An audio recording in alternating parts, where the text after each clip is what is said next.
I'm Helena Wadia and this is the Evening Standard's front page.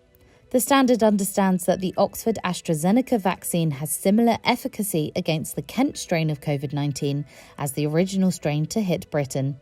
According to ongoing research, it also cuts the time period that people with the Kent strain shed the virus, which could mean lower transmission of the disease.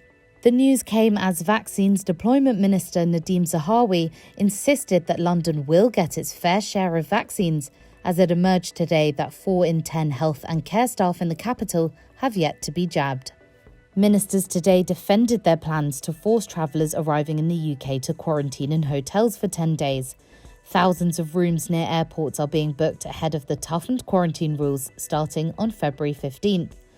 Labour says the new rules were being implemented too slowly, saying they would start 50 days after the concerning South African COVID variant was first identified. The government is seeking to make 28,000 room bookings by March 31st. That would be enough for more than 1,400 passengers a day arriving from the 33 red list countries. Warnings have been issued that the restaurant industry is on its knees, having been hit by the third and most stringent lockdown measures. Official figures say 261,000 jobs have been lost already across the UK in restaurants and hotels since the pandemic began.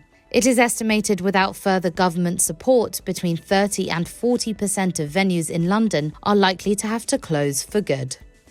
A series of incidents in Kilmarnock, Scotland have left a mother and daughter stabbed to death. Mother and NHS worker Emma Robertson Coupland was found injured in the car park outside Cross House Hospital on Thursday night. She died at the scene. Her daughter Nicole Anderson was then stabbed 20 minutes later in the town's Portland Street.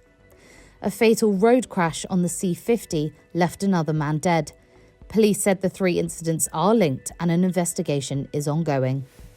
There may be more snow in the capital this weekend as forecasters have warned Londoners to brace for unpleasant and cold conditions in the coming days.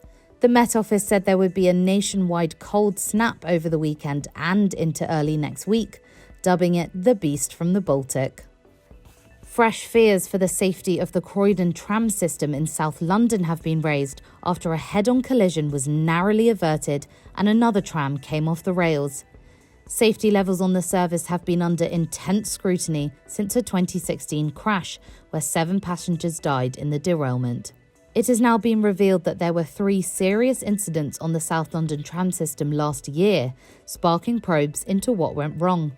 The incidents have been investigated, but Transport for London expressed concern that the tram operators did not reveal the full extent of one of the incidents until 2 months after it happened. And finally, Kamala Harris's swearing in as vice president has been marked with a portrait made from cracked glass. The work by Simon Berger at the Lincoln Memorial in Washington, D.C. symbolises her breaking through a glass ceiling. The daughter of Indian and Jamaican immigrants is the first woman, black person and Asian American to be elected vice president. To see that portrait and hear more on all these stories, head to standard.co.uk.